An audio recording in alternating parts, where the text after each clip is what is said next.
I decided to do the next series of videos on the granny square. This is the standard granny square everybody's used to seeing, where you just go around and around for several blocks. Now they're done either all solid colors as you see there, or like in this book, multiple colors. I'll bring it up. Multiple colors. Granny squares can be made into many, many different items. It's just not an Afghan thing. You can make jackets, skirts. There's a whole set for you. Dresses. This one is outlined in white versus black. And there's the skirt and top. Pair of pants. This is the granny square Afghan that just keep going around and around and around. It makes a perfect square, but you keep going until you make it as big as you want. So it's a quick, easy Afghan to make. Great way to use up scraps of yarn. Here's a vest that's outlined in black versus white to give it a different look, but you can see all the different color combinations they used, or you can be repetitive and use the same color combination all the way through. Here's a scarf. There's a shawl, hats, even a little baby jacket with a hoodie, little tote bags, slippers, hoodie for a little baby, and there's a jacket for a lady with a hood.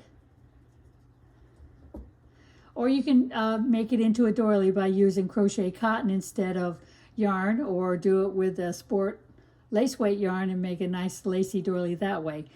The ideas are endless. That's it. That's my Camilla. So I'll go ahead and take this out of the way. So what I thought I'd do is I'd start with the basic Afghan design, which is the one you see here. And I'm going to show that in my first video.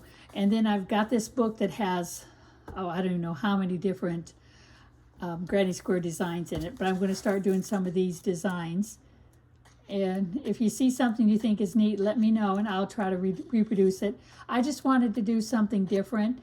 And everybody does the same granny square over and over and over again, when there's so many other designs and shapes you can use. You can do them all solid like this, or you can do them varying, or you can put different ones together and make like a sampler of granny squares, which is also very neat, like they kind of showed around the outer perimeter.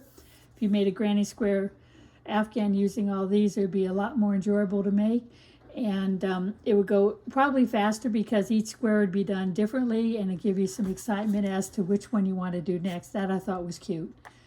And there's also three-dimensional ones where they have stand-up roses like this one. Oh, this was even more stand-up rows. And there's one with a spiral. Who would have ever thought of granny square with a spiral?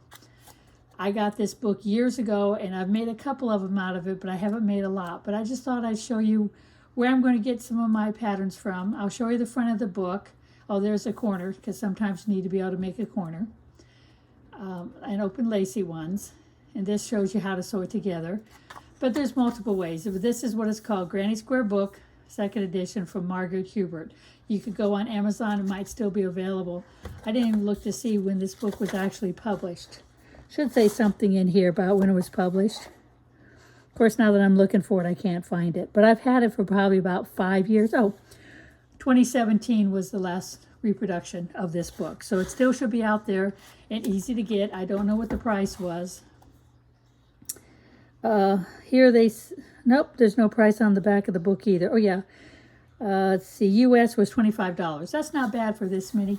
See, they're also showing you can make ladies' tops with additional types of crocheting in between, a complete baby jacket. Here's there's an Afghan with all roughly the same designs. There's a little pillow. So they're just showing some of the different things that you can make. There's a hat pattern. This all comes in the book. There's a nice granny square Afghan. There's one. There's a table runner. I never thought of that. And also little napkin holders. That's the same granny square.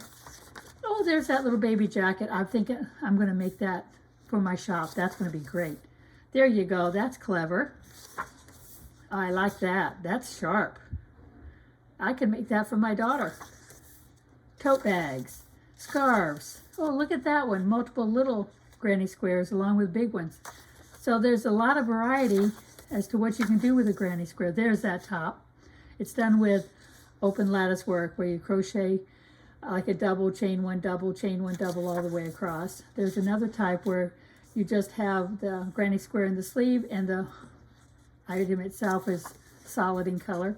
I'm not going to go through the whole book. I just thought I'd give you an idea what's in this book because it's definitely a book worth having, especially if you love doing granny squares. There's coasters even. Well, I just want to show you, thank you for watching, and keep an eye out for my next one. I'm going to try to do one granny square video every 2 to 3 days, if all goes well. If not, there may be a few extra down days in between. But like I said, thank you for watching. Oh, also, if you like my spot, share it, save it, subscribe to it, anything to make sure you keep getting the notifications every time I make a new one. Again, thank you for watching.